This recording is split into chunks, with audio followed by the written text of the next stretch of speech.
As the first virtue on his list, Benjamin Franklin considered temperance to be foundational to his moral compass. But what did he really mean by temperance? In Franklin's own words, temperance was to eat not to dullness, drink not to elevation. This virtue was about maintaining self-control, particularly in the realm of physical appetites, such as food and drink. This approach wasn't just about self-control for its own sake. Franklin recognized that overindulgence in these areas could impair one's judgment and hinder the practice of other virtues. In essence, temperance was about creating a state of mind and body that was conducive to virtuous living. Why did Franklin choose temperance as the first virtue? The answer to that lies in the interconnected nature of all the virtues. To Franklin, mastering the virtue of temperance was the first step towards self-improvement because it laid the foundation for discipline and self-control, necessary prerequisites for the practice of the other virtues. Temperance in eating and drinking meant keeping the body and mind clear, sharp, and ready to take on life's challenges. By mastering our physical urges, we gain a sense of control that can then be extended to other areas of life. Just as a house must have a strong foundation before it can stand tall, so too must we build our lives on the virtue of temperance before we can hope to embody other virtues. In this way, temperance is the gateway to a virtuous life. It's where Franklin began his own journey, and it's where we, too, shall begin ours.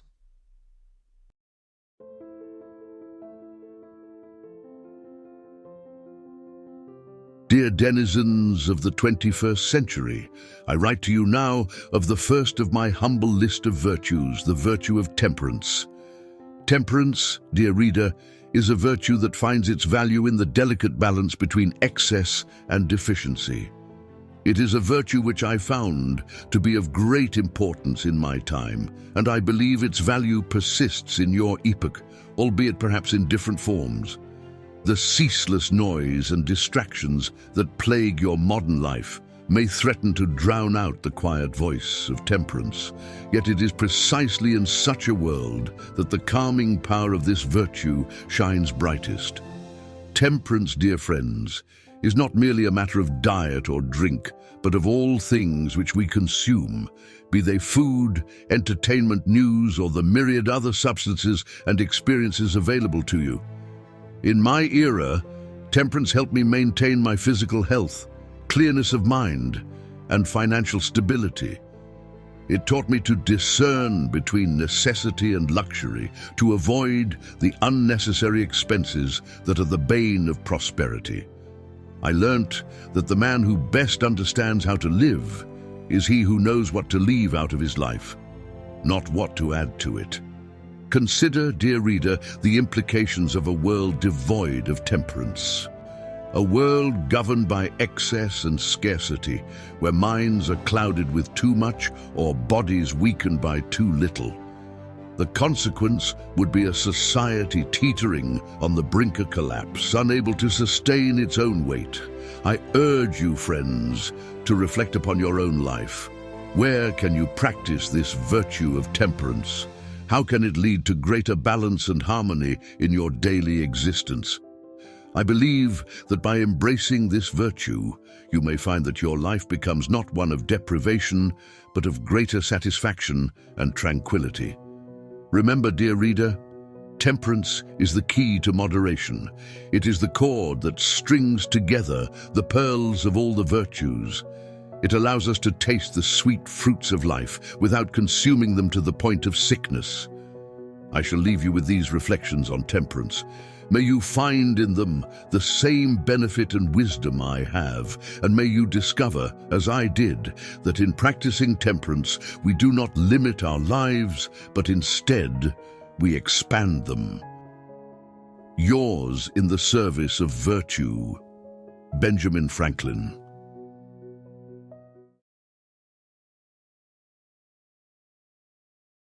In the 1720s, Franklin had moved to London to work at a printing house. At that time, it was customary for workers in the printing trade to enjoy a few pints of strong beer at breakfast, then continue drinking throughout the day. It was a common belief that beer was a necessary part of a laborer's diet, providing the strength required for demanding physical work. Despite this prevailing belief, Franklin decided to experiment with his own diet. He chose to drink only water while working. His abstention from alcohol was so unusual that it caught the attention of his colleagues, leading them to bestow upon him the nickname Water American. But Franklin's temperance had more effects than just earning him a unique moniker. He found that by abstaining from alcohol, he was more alert, made fewer mistakes, and was more productive than his coworkers. He was able to work longer hours and maintain his efficiency throughout the day. Furthermore, Franklin's decision to abstain from drinking had a financial aspect. By not spending his earnings on alcohol, he was able to save more money, demonstrating temperance in his financial habits as well. His practices eventually influenced others in the printing house to reduce their alcohol consumption, illustrating the influence one person's temperance can have on another's. By adopting a temperate lifestyle, Franklin was able to increase his productivity, maintain good health, and live within his means. His commitment to temperance and balance in consumption served him well and contributed greatly to his success. Today, we might refer to this as the practice of mindful consumption. Like Franklin, we can choose to consume not out of habit or societal pressure, but based on our individual needs and the desire for a healthy, balanced lifestyle. In our fast-paced, convenience-oriented world, the virtue of temperance holds immense relevance. As defined by Franklin, temperance is not just about abstaining from overindulgence in food or drink, but about a broader discipline that involves moderating our consumption, our actions, and even our thoughts. Today, we are constantly bombarded by stimuli that can lead to excess.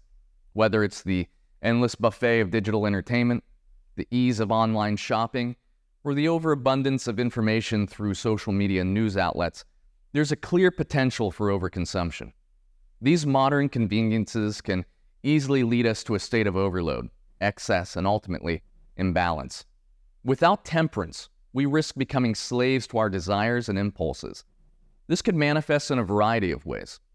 Physical health problems due to overeating or excessive drinking, financial strain from impulsive shopping, mental fatigue and stress from the constant barrage of digital media, or even strained relationships due to uncontrolled emotions.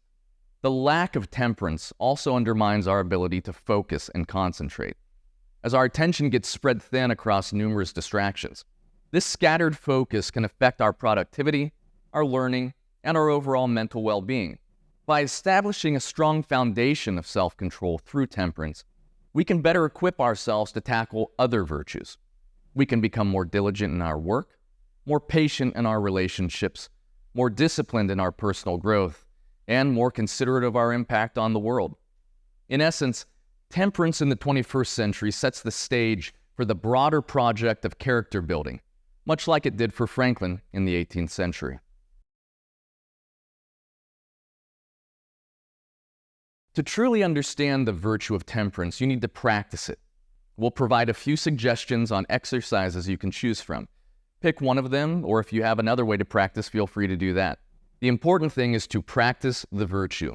Record it on the chart and reflect on that virtue of the week. On your virtues chart, track your practice of temperance each day this week. Ask your daily questions of, what good shall I do this day in the mornings, and what good have I done today in the evenings? Note in your journal how the practice feels. Reflect on any challenges. Here are some exercises to get you started with temperance. For this week, write down everything you eat and drink in your journal. Note not just what and how much you consume, but also how you're feeling before and after eating. This can help you to identify patterns and make more mindful choices. Choose one day in the week to spend as much time as possible away from digital devices. Use this time for activities that nourish your soul. Reading a book, going for a walk in nature, or spending quality time with loved ones. Make a list of your major commitments and how much time you spend on them each week. Look for areas where you could create more balance. Could you delegate some tasks, set clearer boundaries, or prioritize your time better? Before making a purchase, ask yourself, do I really need this? Will it add value to my life? Can I afford it? This can help you to resist impulse buys and make more thoughtful decisions. For one day, try to speak less and listen more. Ask open-ended questions, show empathy, and try to truly understand the other person's perspective. You might be surprised by what you learn. Remember, practicing temperance is not about depriving yourself or living in austerity. It's about finding a healthy balance that allows you to live in harmony with your own needs and the world around you. By incorporating temperance into your daily life, you can enhance your well-being and live more fully in the present moment.